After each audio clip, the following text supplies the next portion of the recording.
Hoy vamos a dar respuesta a un planteamiento de ayer acerca de los reclusos que se trasladaron de las Islas Marías y que el propósito es acercarlos a sus lugares de origen, a donde están sus familiares. Claro que es una decisión de ellos, voluntaria. Les van a informar sobre este tema, este asunto que estamos cuidando mucho por razones humanitarias.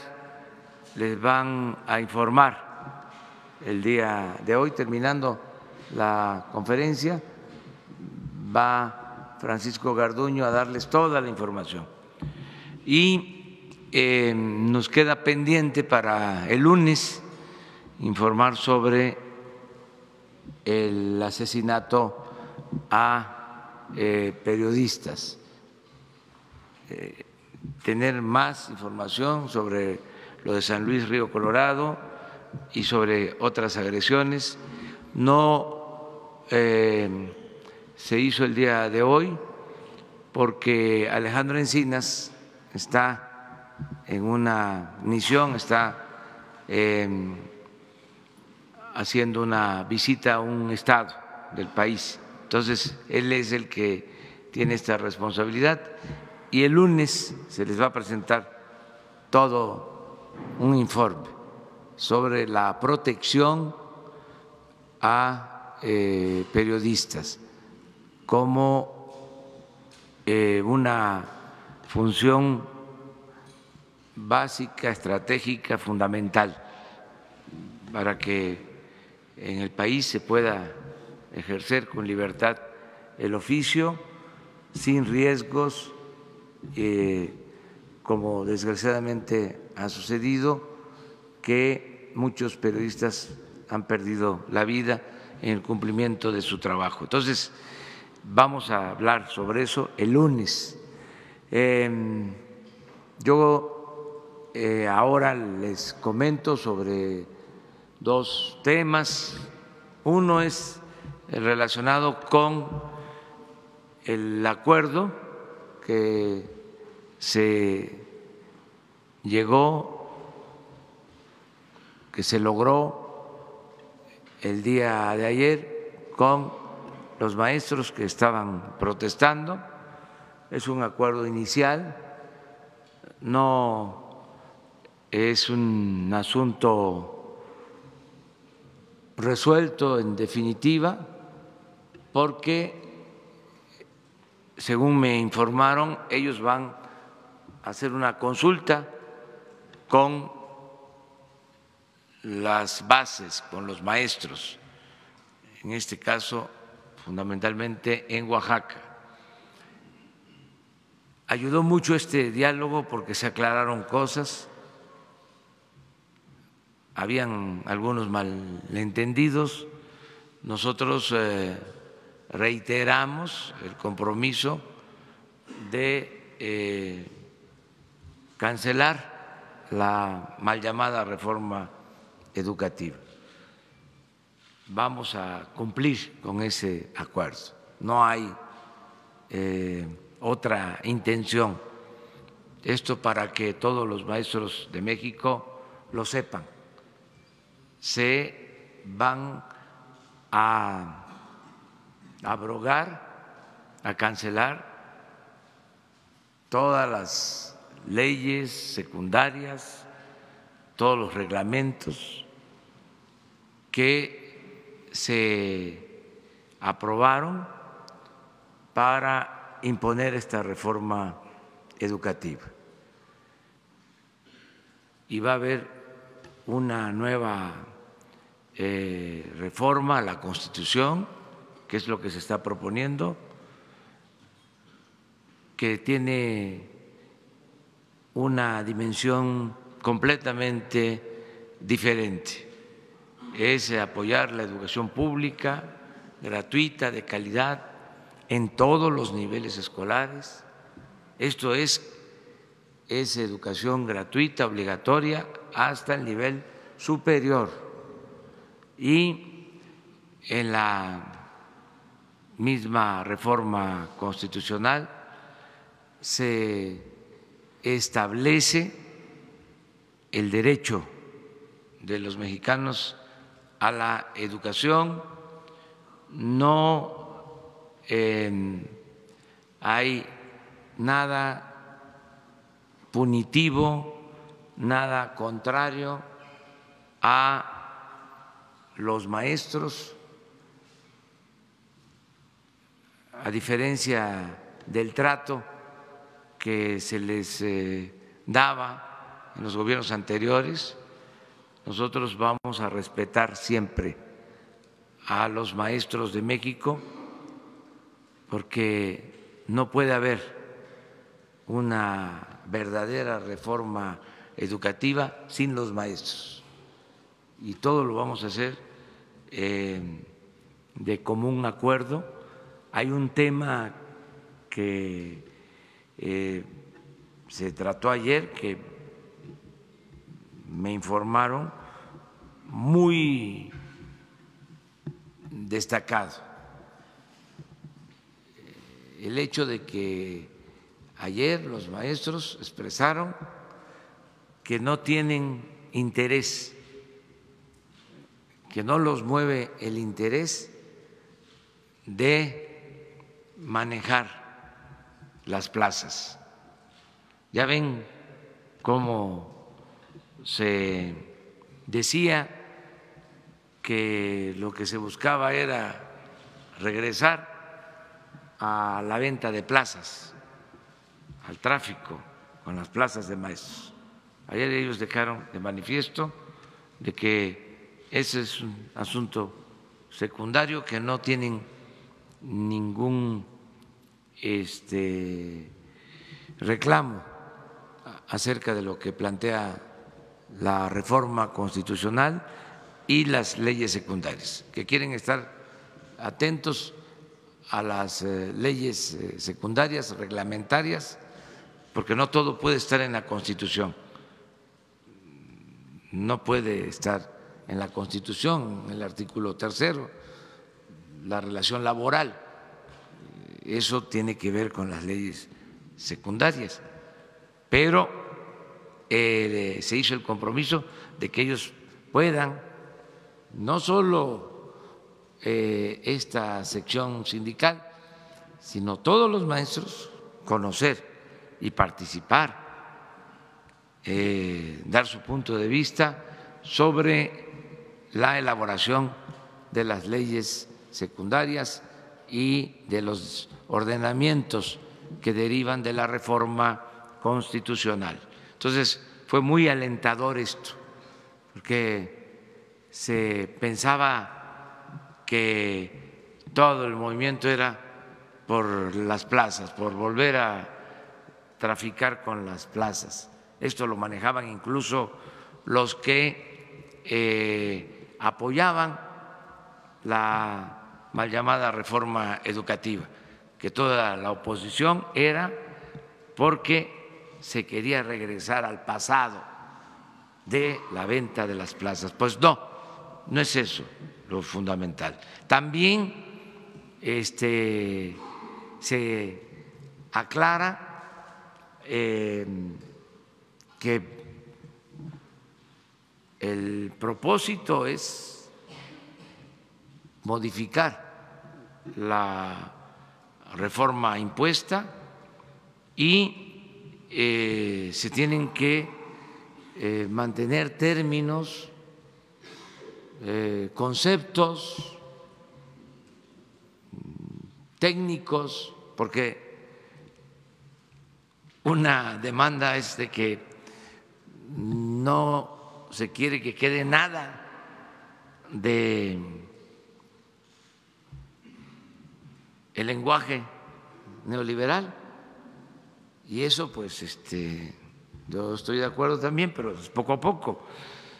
Tenemos que regresar a un lenguaje nuevo, porque esa jeringonza neoliberal, además,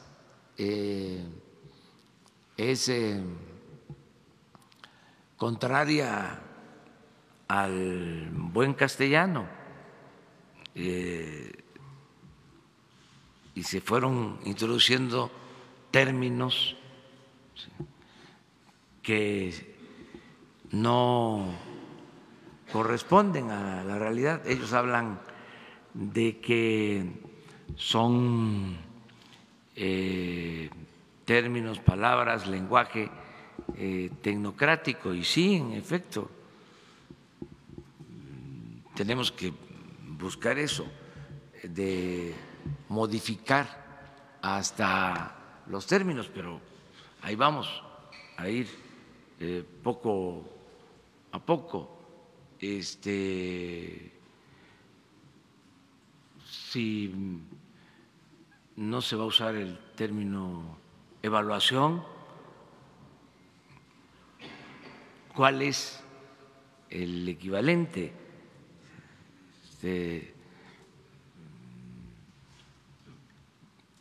Capacitación, no, puede ser formación, pero eso se tiene que ir resolviendo. Entonces, como en la redacción hay algunos términos así, pues también hay esa inconformidad. Pero bueno, eso se va a atender también poco a poco. Vamos a ir cambiando hasta el lenguaje neoliberal, toda esa herencia, ¿no?, que dejaron, porque fue una influencia completa,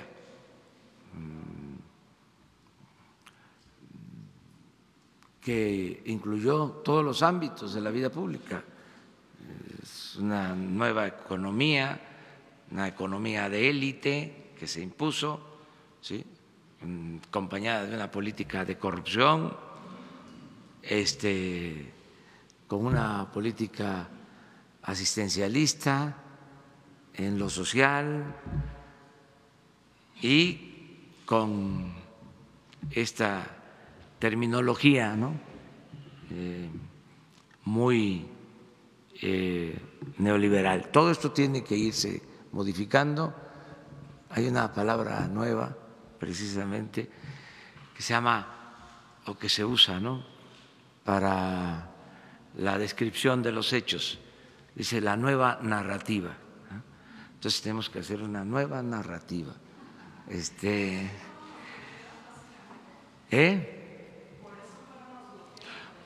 Porque tenían desconfianza, y hacía falta más información,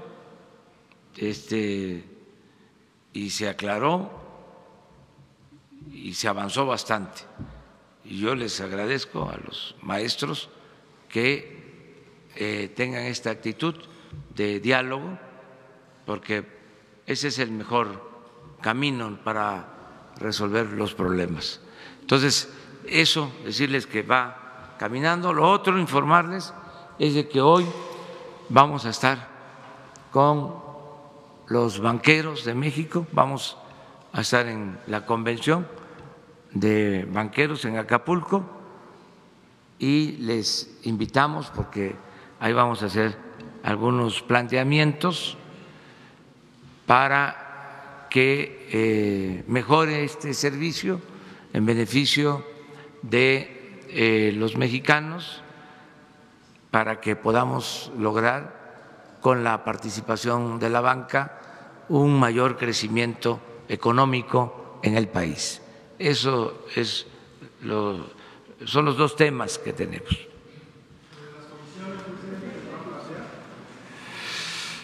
Vamos a hacer un planteamiento sobre eso, pero más enfocado a la competencia. Les adelanto, creo que un factor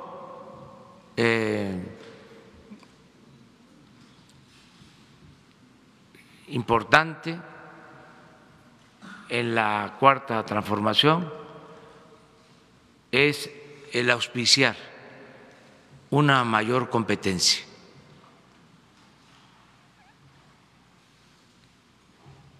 Sobre eso quiero hablar. Más que reglamentar, regular, que exista más competencia, menos concentración en las actividades económicas, es decir, que no haya monopolios, que haya libre comercio y una verdadera competencia, una auténtica competencia. Eso va a ayudar mucho. Es parecido a lo que sigue siendo válido en el manejo de la prensa, de los medios. Una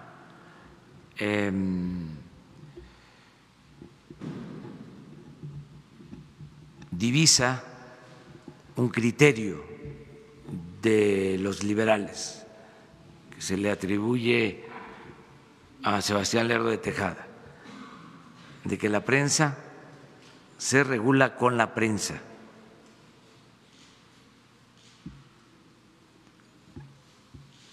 Aplica igual para los bancos. Los bancos se regulan con los bancos. La competencia. Cuando no hay democracia, cuando no hay competencia, hay abusos. ¿Por qué mejoramos bastante en el terreno de las comunicaciones en los últimos tiempos? Porque hubo más libertad con las benditas redes sociales. Se abrió más la información, menos censura, menos control, más libertades. Y en estos casos hasta vale la pena pagar la cuota de los excesos. Es mejor que haya libertad en abundancia, en demasía, que sobre la libertad, a el control, al cerco informativo. Entonces, eso nos ha ayudado mucho para mejorar la vida pública del país. No solo las redes sociales, también los medios convencionales, los periódicos que se mantienen con distintas orientaciones. Hay pluralidad en la prensa escrita y eso hay que mantenerlo. Hay un abanico de posturas en la prensa mexicana, desde periódicos con una postura más liberal hasta periódicos con posturas conservadoras, pero hay todo el abanico. En la radio, lo mismo. Esa es de los medios la reina de la libertad de expresión, la radio. Existe en los medios convencionales. Y la misma televisión también compite y cada vez compite más. Entonces, eso es lo que aplica también para el caso de los bancos, que no haya monopolios, que un banco o dos o tres no se queden con todo el mercado. Entonces, eso considero que no se resuelve reglamentando, regulando. Eso podría quedar como una última instancia, un último recurso, pero hay otros. Y el más importante es el que se permita que haya, si es necesario, más bancos, todos los que se requieran. Y si hay competencia, esto va a ayudar a bajar comisiones. Hoy quiero convocarlos de manera muy respetuosa a que bajen las comisiones con competencia, que voy a estar asistiendo. El año próximo voy a ir y quiero entregarle un reconocimiento a la institución bancaria que tome la iniciativa y lleve a la práctica un plan para cobrar menos a nuestros paisanos migrantes que envían remesas a sus familiares. Si compiten en eso y hay resultados, sería algo de reconocer. Estamos hablando de 35,000 millones de dólares al año de remesas. Ese es un tema. Lo otro que también les voy a plantear, ya les estoy adelantando todo. Una más, la inclusión financiera, que no es posible que haya tanto atraso en nuestro país en cuanto a la inclusión financiera. No existen bancos en la mitad de las cabeceras municipales del país. Entonces, tienen que ampliarse, tienen que extenderse, y esto va aparejado de la conectividad. Fíjense, ayer estuve en Guelatao. Ayer ese pueblo histórico fue para nosotros la capital del mundo, porque ahí nació el hombre que encarna la dignidad en el ejercicio de la función pública, en el ejercicio de la política.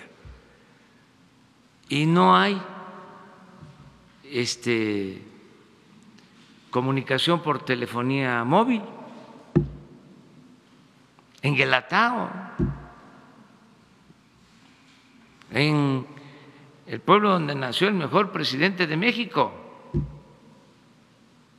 Y sí, en la época en que salió pequeño, a los 12 años, Juárez,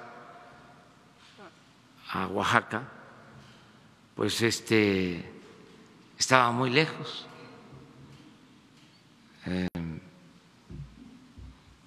Pues más de un día de camino, pero ahora se hace pues, una hora de camino, hora y media, cuando mucho, de Oaxaca a Guelatao. Estamos hablando de el pueblo más apartado de Oaxaca. Hay pueblos que para llegar, municipios de Oaxaca, que hace uno de Oaxaca 12 horas para llegar a la cabecera municipal. Pero aquí estamos hablando de Guelatao y no hay comunicación por teléfono. No sé, los que me acompañaron mandaron información, no se pudo mandar información. En todo ese distrito histórico de Ixtlán son 26 municipios, solo en 4 hay comunicación por teléfono móvil, en 4 cabeceras de los 26 municipios. En 22, nada. Entonces, eso lo quiero plantear también ahora.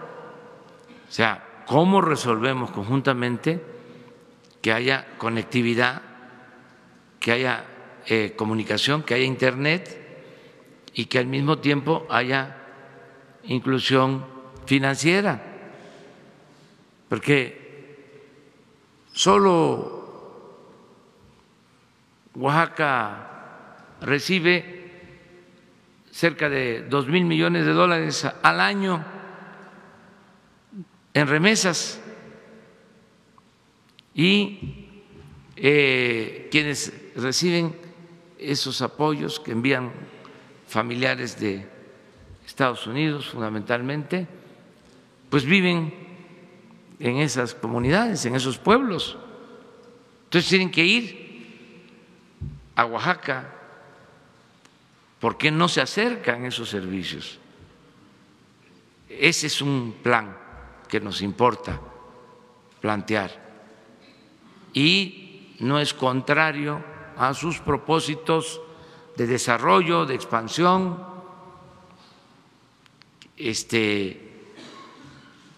Ahí está, en ese México profundo, ahí está una gran riqueza, es la riqueza de la pobreza, de los abandonados.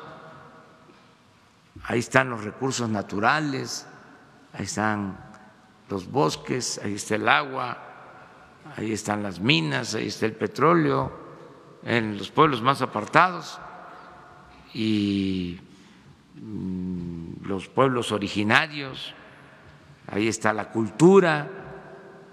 Entonces, necesitamos avanzar en el desarrollo, no seguir centralizando el crecimiento económico en las grandes ciudades y contribuir a integrar, a modernizar desde abajo al país. Esos son de los temas que vamos a plantear el día de hoy. Buenos días, presidente. Yo quisiera preguntarle, el día de ayer el Senado pues echa abajo las ternas que usted mandó para la Comisión Reguladora de Energía, debido a que pues evidentemente incluso los mismos candidatos reconocieron que desconocen este tema de la Comisión Reguladora de Energía. Saber si ya tiene pensadas quiénes van a ser los nuevos perfiles, si va a optar por repetir algunos de ellos y pues cuándo podría estarlas mandando. Vamos a enviar de nuevo las ternas el día de hoy. Ya tenía preparado el plan B. Hoy mismo va de regreso las ternas. Pues todos aprobaron. De las 4 ternas,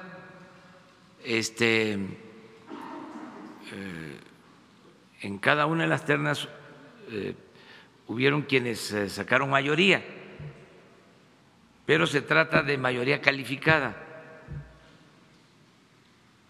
O sea, todos estuvieron a 2 votos, 4 votos. Se fueron conmigo unos senadores que si hubiesen estado ahí, pues hubiesen votado seguramente, ¿no? Posiblemente, a lo mejor, por nuestras propuestas. Entonces se quedaron a 2 votos porque no es mayoría simple, no es la mitad más 1. Entonces es mayoría calificada, son 2 terceras partes. Entonces, de las 4 ternas, pues hubieron en todos los casos quienes les faltaban 2, 3 votos, 4 votos.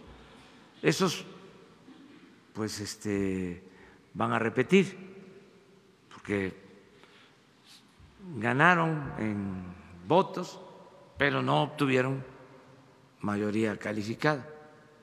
Y vamos a hacer otras propuestas. Son muy buenos los 12, muy buenos. ¿Qué sucede? Es que hay un cambio también, ya no tienen el mismo perfil de antes. Y no quiero mencionar cuál era el perfil que dominaba antes. Y además, otra cosa, no vamos a caer en lo mismo de la negociación de los enjuagues que se hacían.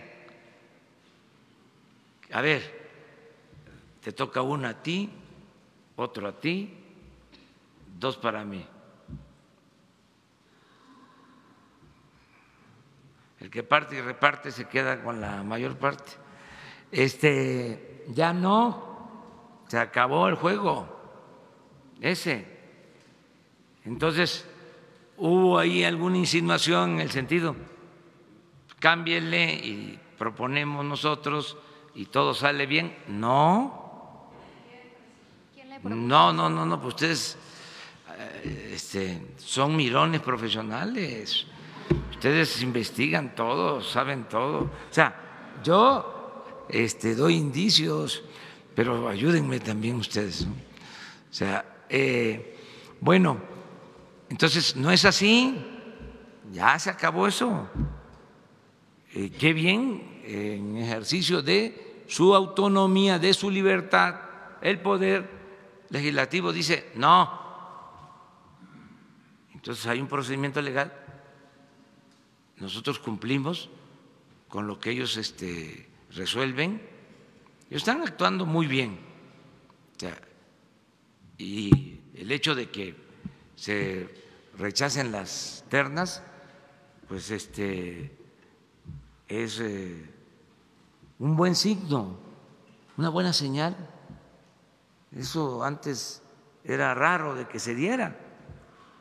Imagínense que le rechazaran una terna al presidente. No era común, a lo mejor sí se daba, pues, pero no era una práctica normal.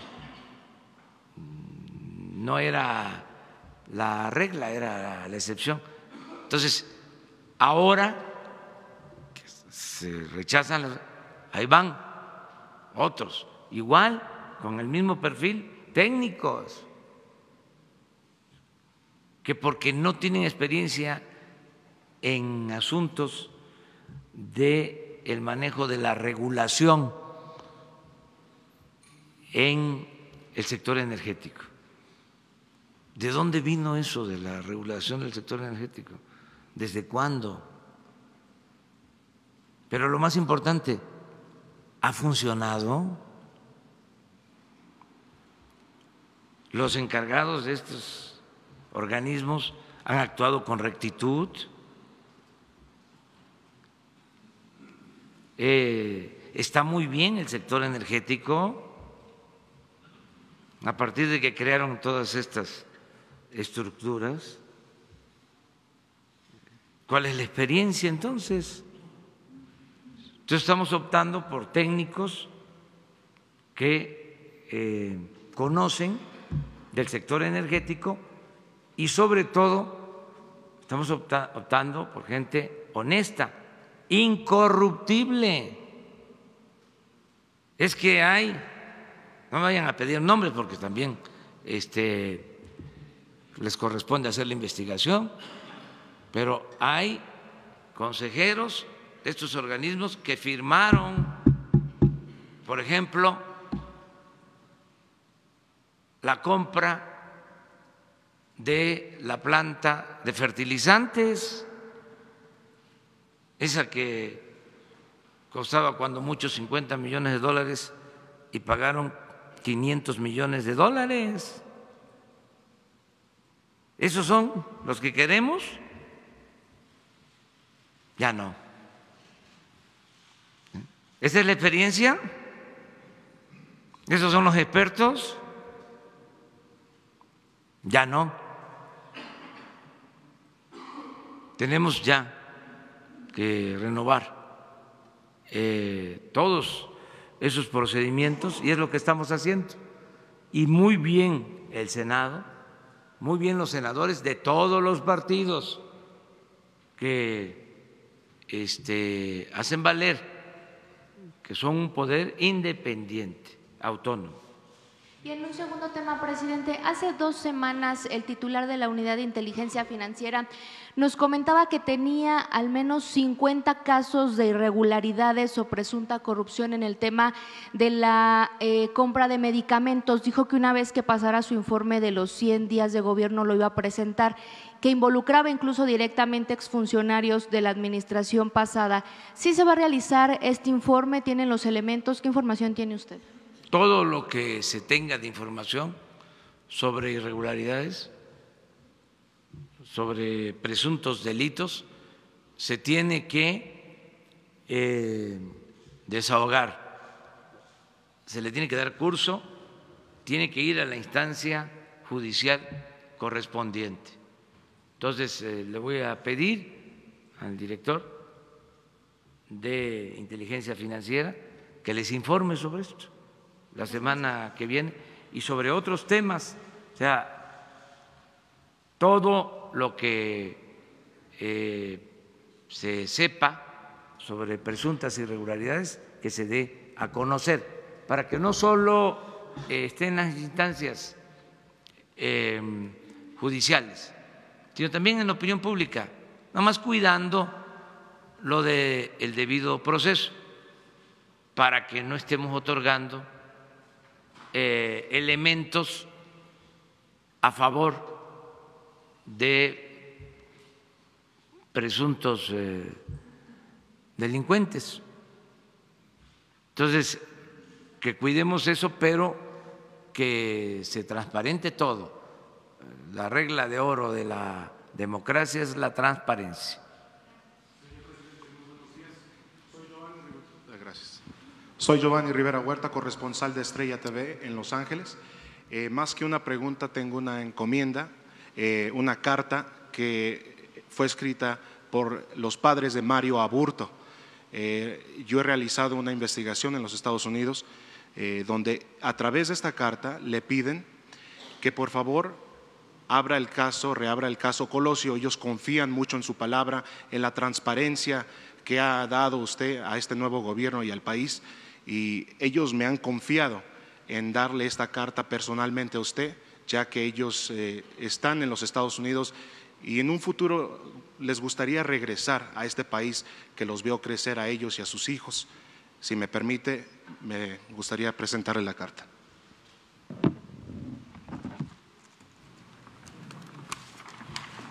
Gracias, señor presidente. Es la carta y ese es el trabajo periodístico que hemos hecho. Le agradezco mucho por su tiempo, señor presidente. Gracias.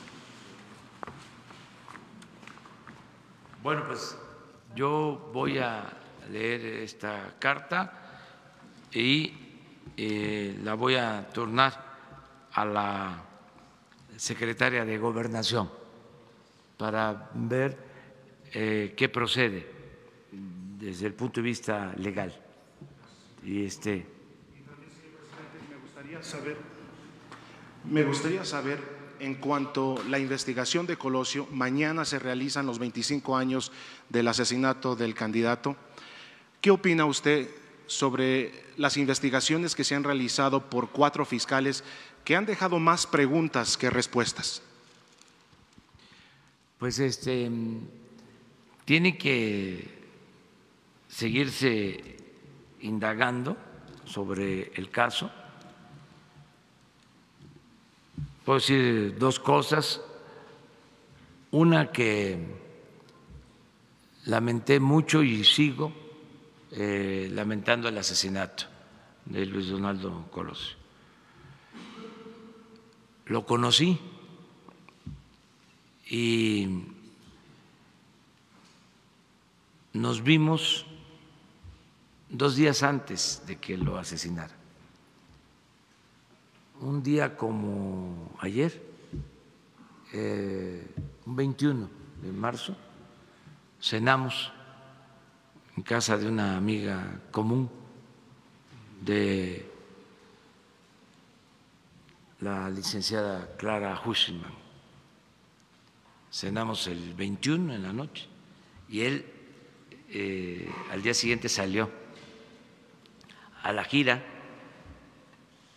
Estuvo, creo que en Sinaloa, en Baja California Sur, y luego el 23 en Tijuana.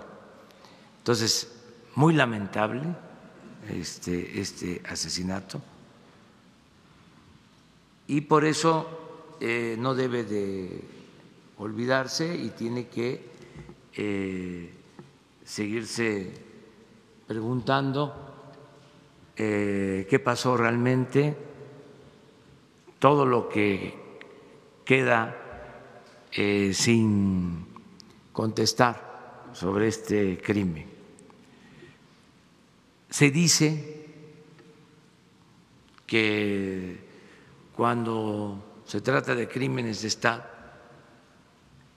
siempre hay complicaciones para conocer la verdad, pero hay que indagar, hay que insistir, que esto no quede impune en el caso de que se tratara de un crimen de Estado. Crímenes de Estado, pues han habido otros, no solo en nuestro país, en el mundo. Un crimen de Estado famoso es el del presidente Kennedy. Se sigue investigando, se sigue hablando sobre este crimen de Estado o supuesto crimen de Estado, para no ser tajantes, pero sí son expedientes abiertos, sin duda. Y, señor presidente, disculpe por tomar la palabra. ¿Qué le responde a la familia Aburto? ¿Cuál es el mensaje de...? Vamos a leer su carta, ¿sí? Y que en México hay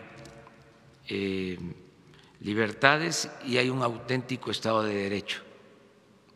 O sea, que ya no hay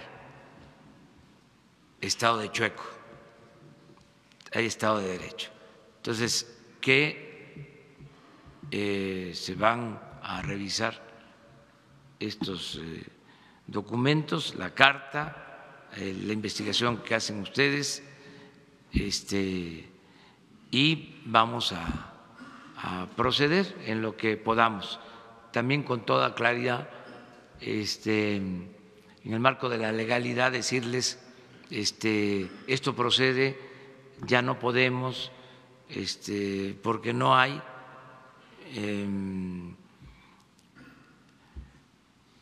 posibilidades legales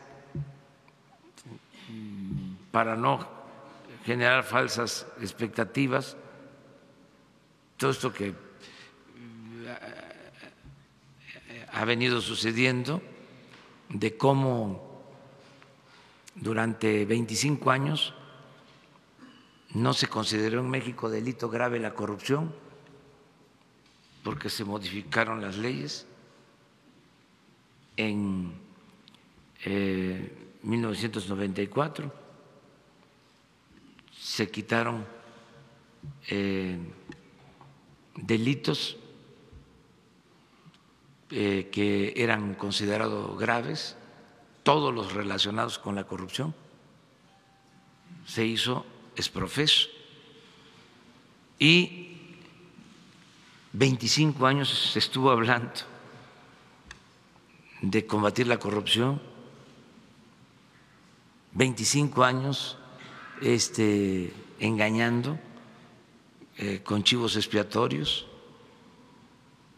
cuando no había un marco legal para combatir la corrupción. Al que caía de la gracia del régimen y había consigna de apretarlo o de apretarle, le tenían que buscar el acusarlo de lavado de dinero. Un caso de injusticia, pero además de cinismo, de burla, cuando a maestros de Oaxaca los acusaron de lavado de dinero en la pasada administración, el pasado gobierno. O sea, claro que por consigna de mero arriba y Secretaría de Gobernación. Imagínense el responsable de la educación pública de México actuando así. El nivel moral, el nivel ético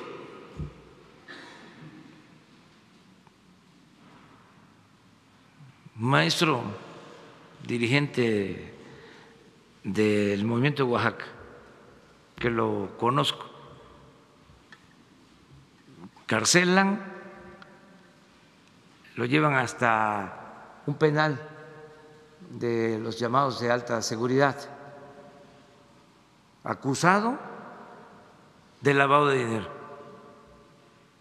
Maestro humilde, que me consta, pues, un hombre honesto, pero para reprimir, para someter, para imponerse, para represalia, utilizar el aparato en contra de los considerados opositores o adversarios. Eso se acabó. Yo recuerdo que en este caso medios de comunicación involucrados, de alcahuetes, bueno, con todo respeto, ya no lo vuelvo a decir, reportajes, en este caso, donde participaba el CISEN, que investigaban reportajes en la prensa en donde este maestro, ¿sí?, entre comillas, le gustaba mucho mover el vaso y escuchar el sonido de los hielos. O sea, insinuando que era alcohólico. Todas esas cosas, canalladas, infamias. Ya eso se acabó.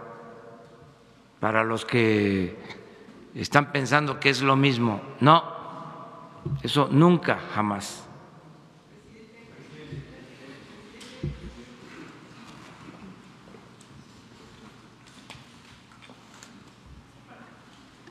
Buenos días, Televisión Educativa. Preguntarle, señor presidente, sobre la iniciativa de reforma educativa, si nos puede decir qué fue lo que observó su gobierno como para que uno de los puntos señalara e hiciera énfasis en la corresponsabilidad entre las familias y comunidades para la educación de los estudiantes junto con las escuelas. Y sobre otro tema, saber cuál es su impresión general sobre el estadio de los Diablos Rojos, por los emblemas culturales que tiene, porque fue construido por mexicanos, y saber qué aporta también para su proyecto que impulsará el béisbol. Bueno, pues el caso de la corresponsabilidad, que no se vaya a malinterpretar, porque como parte de la mal llamada reforma educativa y sobre todo con el propósito de poner la educación al mercado, de privatizar la educación, porque esa es la intención de fondo, o la intención que tenían, porque eso ya tronó, ya eso chupó faro, ya se acabó. Pero lo que querían era, en el fondo, privatizar la educación, que estudiara el que tuviese dinero para pagar colegiatura, como si la educación fuese una mercancía, ponerla al mercado para ver quién compra la mercancía, quién puede pagar la educación. Ese es el fondo de todo. Eso es lo que movió todo.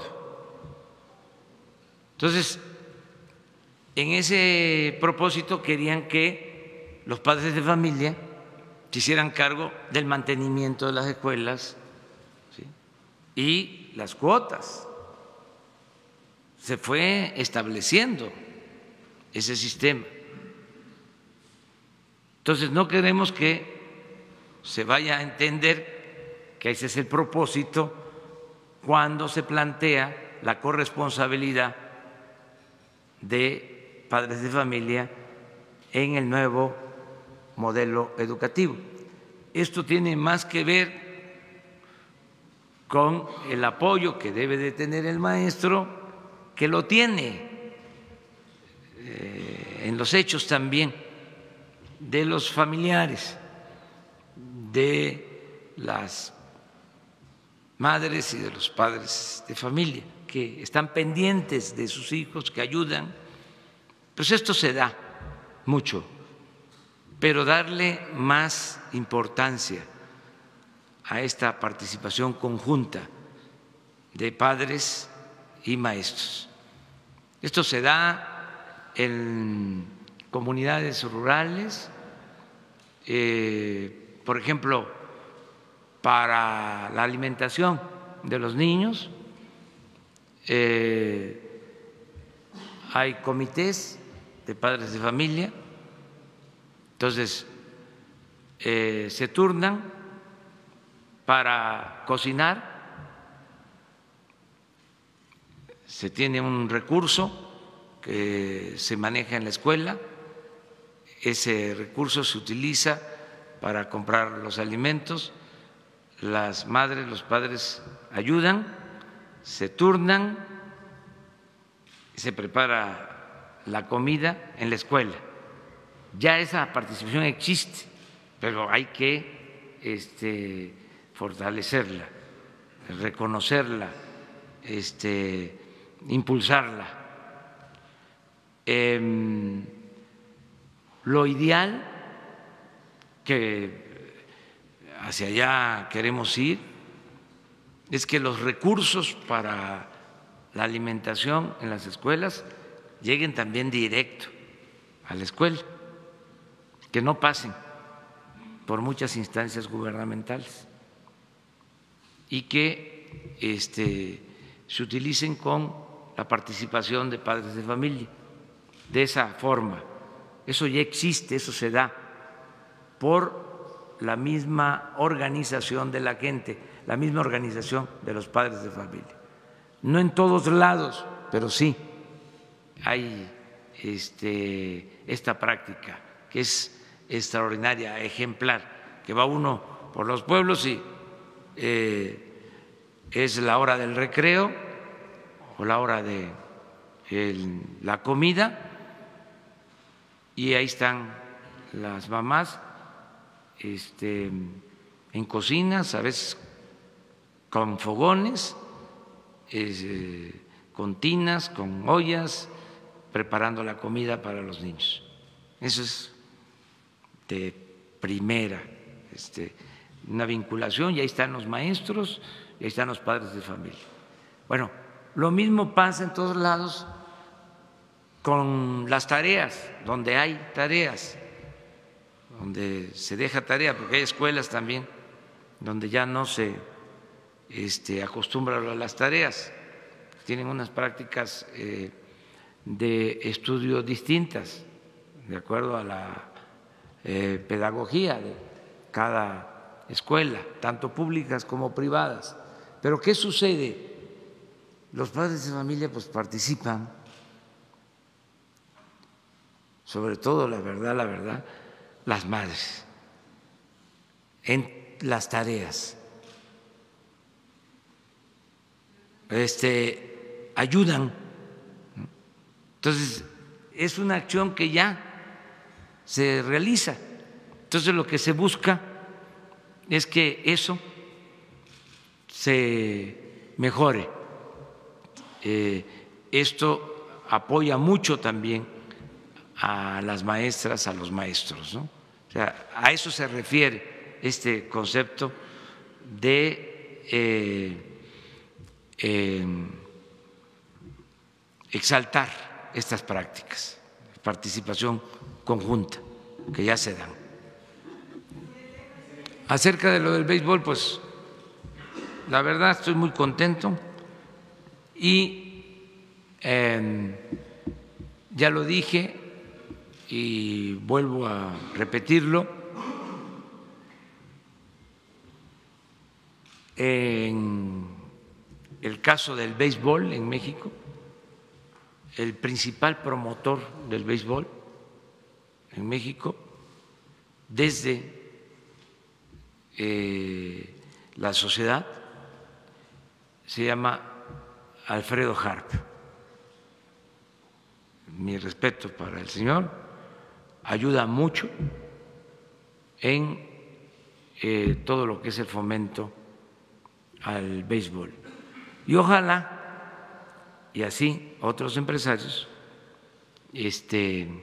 ayuden en la promoción al deporte. Lo hacen, muchos tienen ligas, promueven el deporte, pero en el caso del béisbol es ejemplar lo de Alfredo Harp, es un auténtico promotor del béisbol y él es el que construyó este estadio que se va a inaugurar mañana y él fue el que financió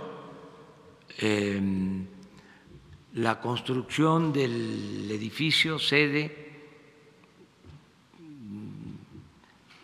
de los mejores beisbolistas, el Salón de la Fama del béisbol en Monterrey. Y él también, aprovecho para agradecerle y mandar la información a Sinaloa y a Guasave de que él ya comprometió recursos para remodelar el parque de béisbol de Guasave, que regresa Guasave este año a la Liga del Pacífico. Entonces, le pedimos a Alfredo Harp que ayudara y ya está trabajando en esto. Son cosas que se deben de reconocer públicamente, ¿no? No lo pide así, pero me nace decirlo.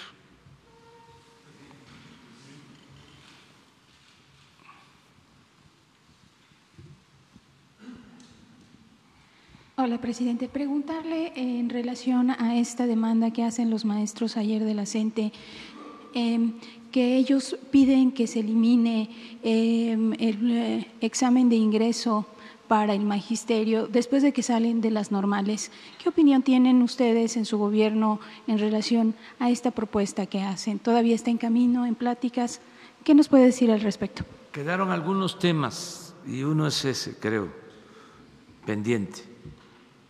Pero yo creo que puede haber entendimiento sobre este tema, sobre este asunto. Hay que analizarlo, hay que verlo. Si se tienen normales y sale un maestro graduado de una normal, pues se supone que está capacitado, que está formado. Entonces, habría que ver esto. Lo importante es que no se va a aplicar una evaluación con fines de afectar a los maestros en sus derechos laborales. No se va a utilizar como un pretexto la evaluación para dejar fuera a maestros. Eso es lo más importante. También preguntarle que si existiría presupuesto suficiente para esta demanda, presupuesto para que cada estudiante de las normales que cuando salga pueda tener una plaza. Sí, es que vamos a tener demanda de maestros, o mejor dicho, se van a necesitar maestros hacia el futuro, de acuerdo a nuestras proyecciones. Sí necesitamos formar maestros y se le va a dar mucha importancia a las normales. Se les va a apoyar.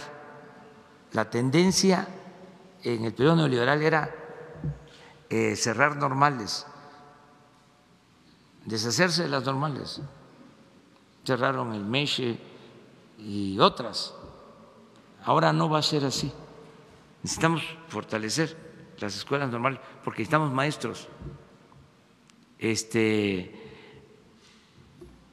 Y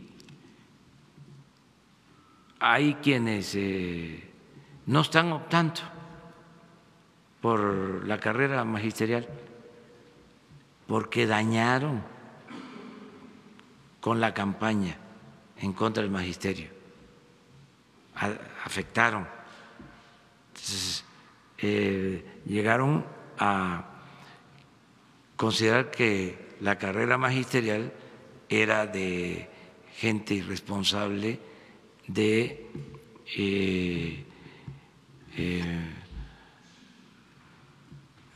gente revoltosa, de flojos, de gente acostumbrada a cobrar sin trabajar, todo eso, y afectó afectó mucho. Antes era un orgullo, es un apostolado el maestro. O sea, ¿quién no recuerda a nuestros maestros? Y con cariño, todos. No, estos fueron unos bárbaros, me refiero a los tecnócratas, ¿sí? Irresponsables,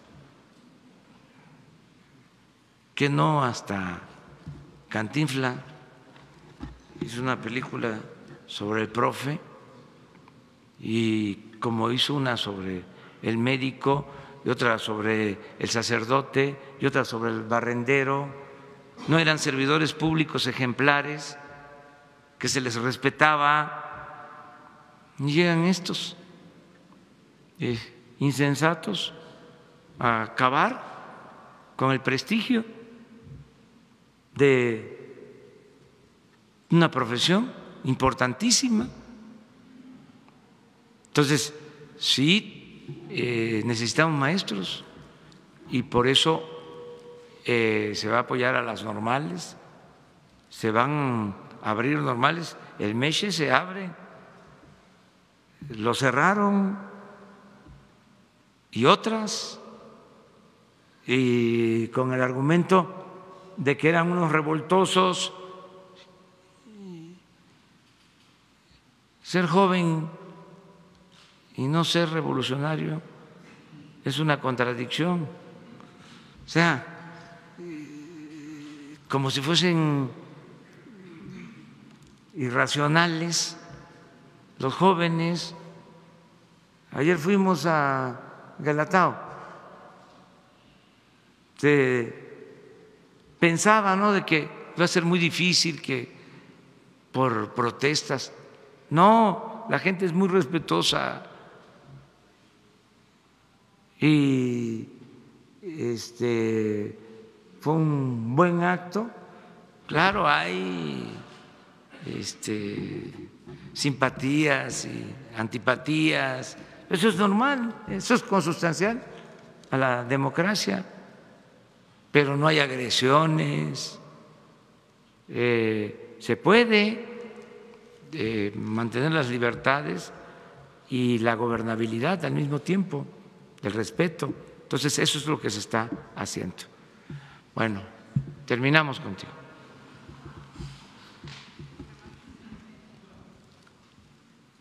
Es que vamos hasta Guerrero, a Acapulco, ¿o no van a ir? Jefe del Poder Ejecutivo Federal, Carlos Pozos, reportero de Petróleo y Energía y Líderes Mexicanos. ¿Qué opina usted de la desaparición del partido PES por decisión unánime del Tribunal Electoral y ratificado con la decisión del Consejo del INE, toda vez que el PES formó parte de la coalición de su victoria? ¿Está a favor o en contra de la creación de partidos políticos como el PES, toda vez que hay más de 100 y tantos registros de partidos que quieren estar en el INE? Bueno, pues yo le agradezco mucho a los militantes, dirigentes de el PES, Partido de Encuentro Social. Yo tuve de parte de ellos un gran apoyo, los respeto mucho, tengo buena relación con militantes, con dirigentes de ese partido, y ahora que se les canceló el registro, pienso que tienen opciones, tienen alternativas en el marco de la legalidad, volver a insistir, volver a hacer los trámites y seguir adelante. No puedo ir en contra de la decisión del Tribunal Electoral, es una decisión que tomaron y afortunadamente hay libertades y hay posibilidades de reponer el procedimiento para volver a tener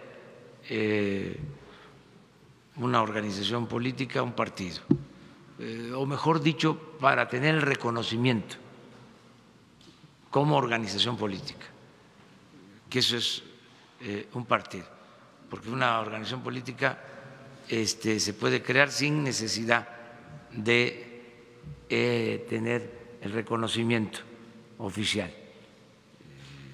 Lo que hace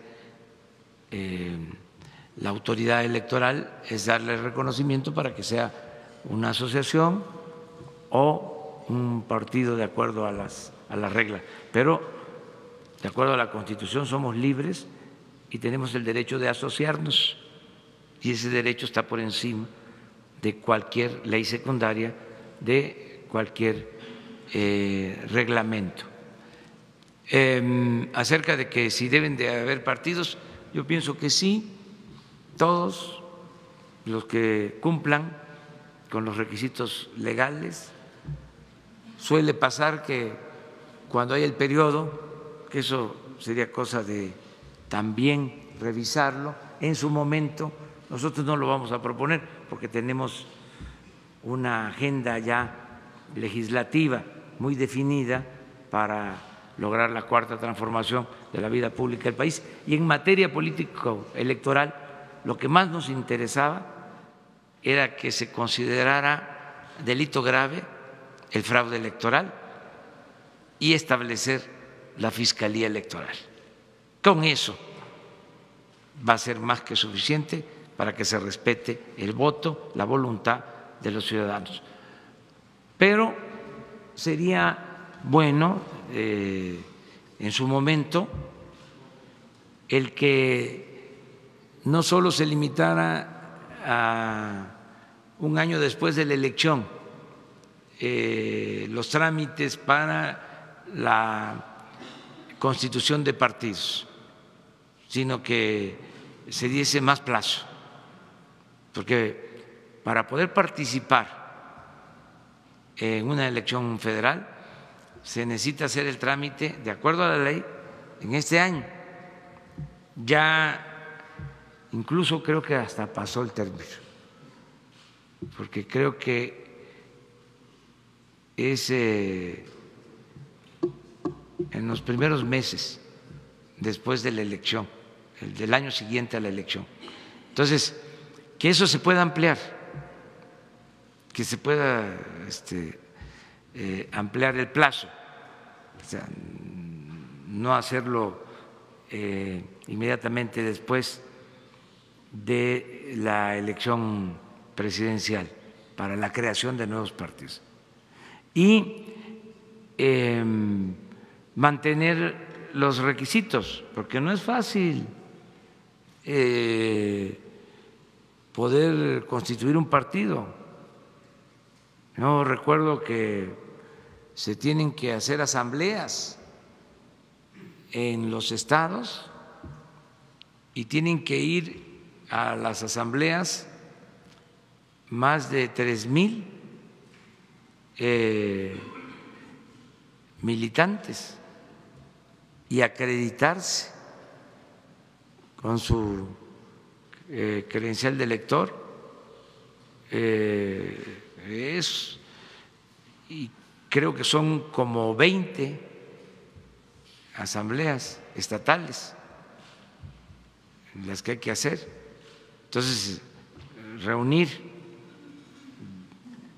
3,000 ciudadanos con credencial de elector no es fácil cumplir con los requisitos.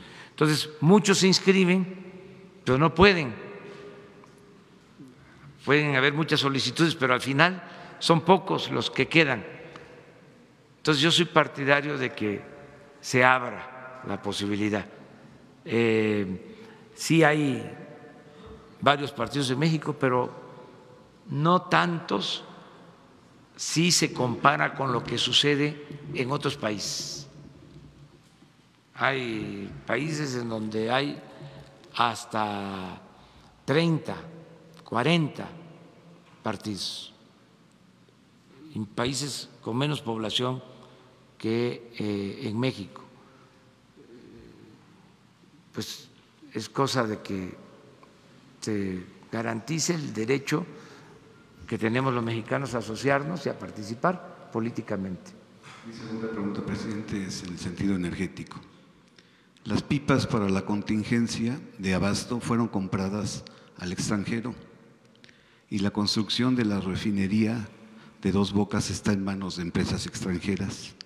¿Qué piensa, qué opinaría el general expresidente Lázaro Cárdenas del Río? Estaría con nosotros, porque comprendería de que en el caso de las pipas las necesitábamos con urgencia, y cuando pedimos a la Asociación de Transportes de México que nos ayudaran para adquirir estos carros tanques, iban a empezar, nos presentaron un programa para empezar a entregarnos las unidades a partir de este mes de marzo, y creo que 6 al mes. Entonces, no resolvíamos el problema. Estamos hablando de una emergencia.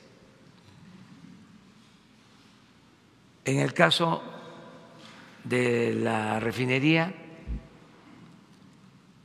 pues el general también estaría de acuerdo en que lo importante es contar con empresas serias, profesionales, que cumplan con plazos, con lo pactado presupuestalmente, y se está convocando a las mejores empresas del mundo para este propósito, porque lo que nos interesa aquí sí que es el fin, no el medio. Lo que nos importa es darle valor agregado a nuestra materia prima, producir las gasolinas en México, no comprarlas como se hace. Entonces, para eso necesitamos de la planta, de la refinería, y para decir lo menos fuerte, no hay la experiencia suficiente en las empresas mexicanas. Le voy a dar un dato. No, si es que el daño que hicieron estos fue muchísimo. Hay que hacer una lista de agravios. O sea, ayúdenme. No se hizo una refinería desde hace 40 años en el país. Nuestro experto refinero es un hombre ejemplar.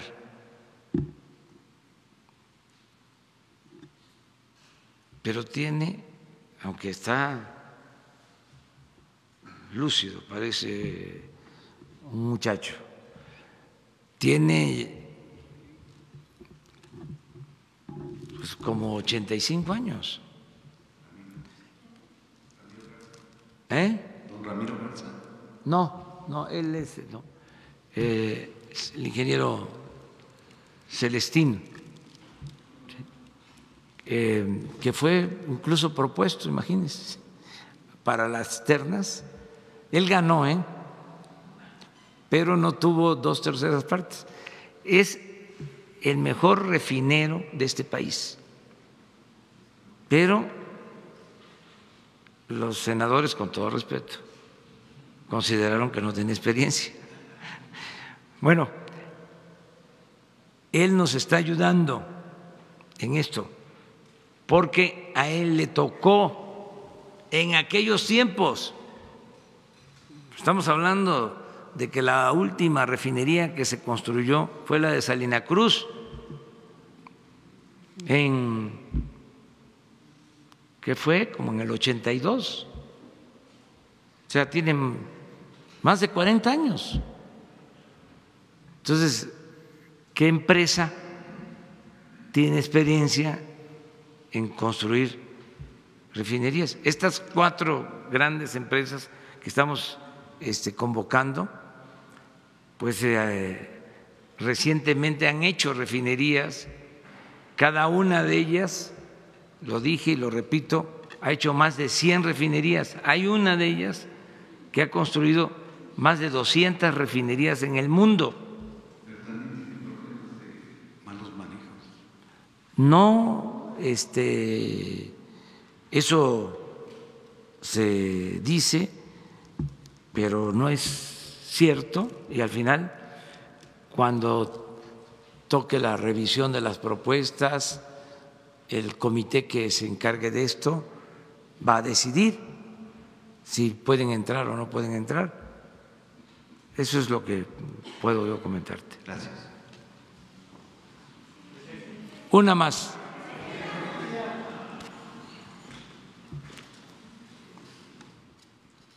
Presidente, ya que hablaba del tema del PES, preguntarle, Hugo Eric Flores es el dirigente del PES, pero también es delegado federal. ¿Se puede en su gobierno tener estas 2 funciones o ahí existe un conflicto de interés? Y sobre lo que hablaba de las empresas extranjeras, también la secretaria Rocío Nale reconoció que estas empresas que se está invitando para la nueva refinería no están totalmente libres de corrupción. ¿En su gobierno van a participar empresas que sean corruptas pero poquitas o cómo va a ser? Gracias. No va a haber corrupción en mi gobierno. Se va a acabar la corrupción y la impunidad. Me canso ganso. Es en serio.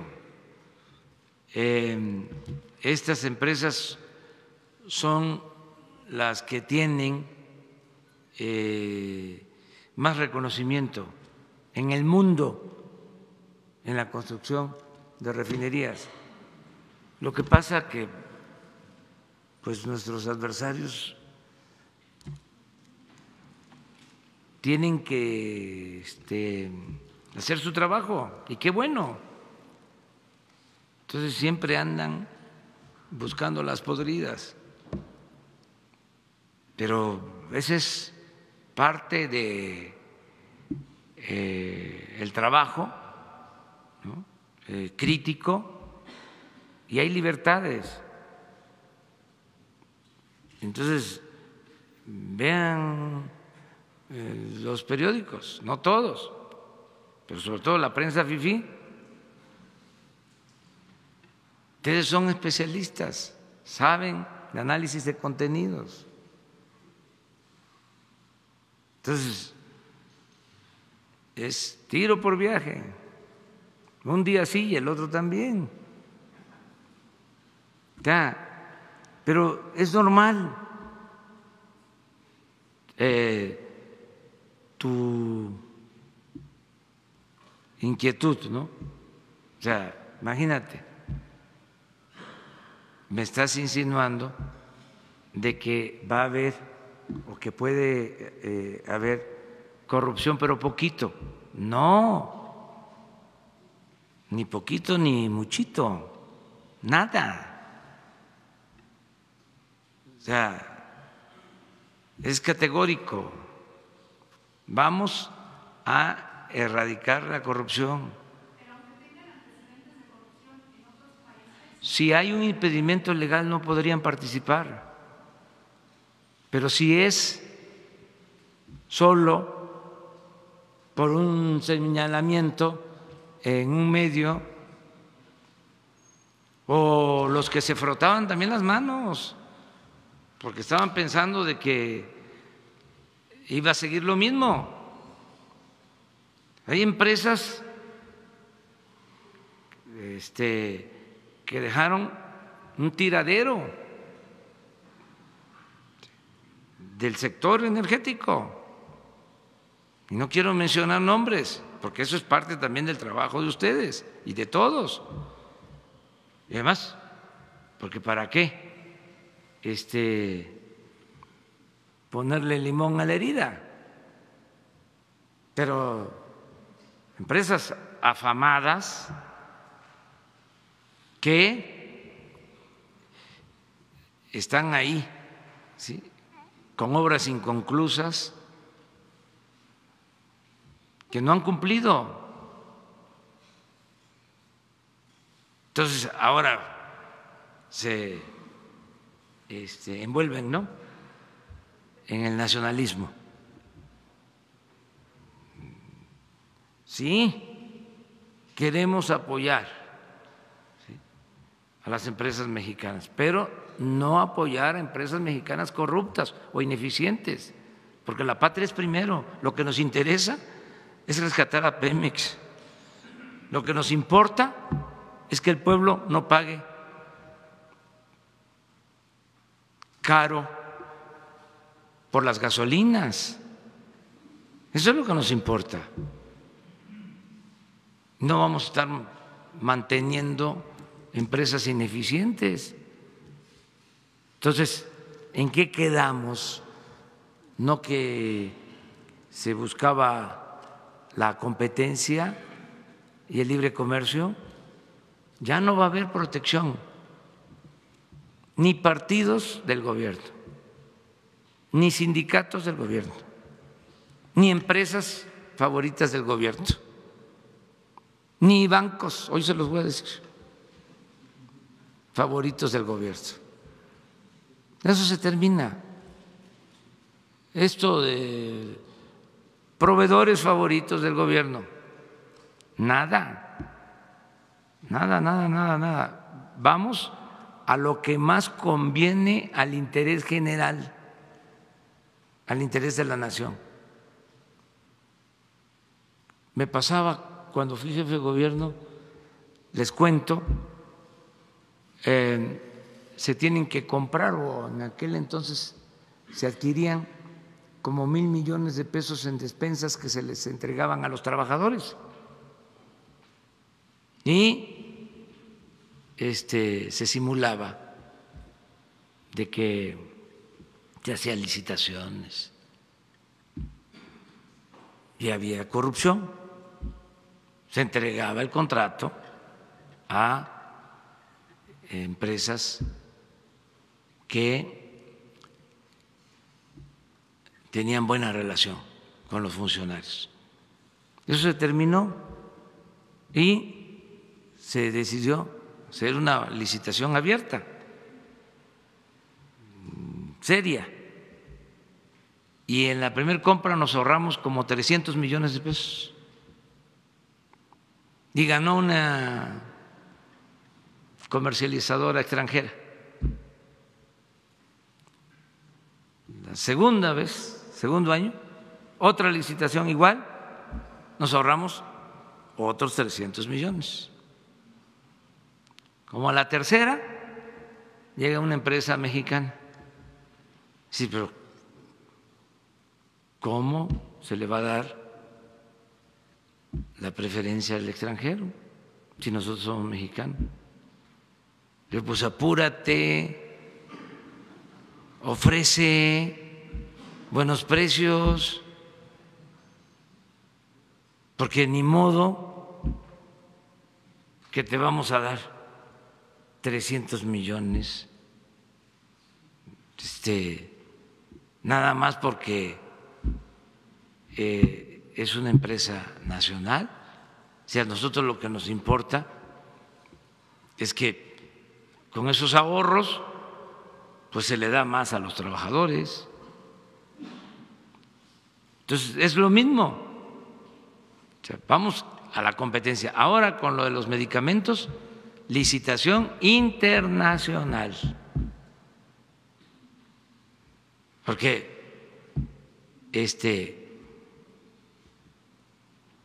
se compran muy caros los medicamentos.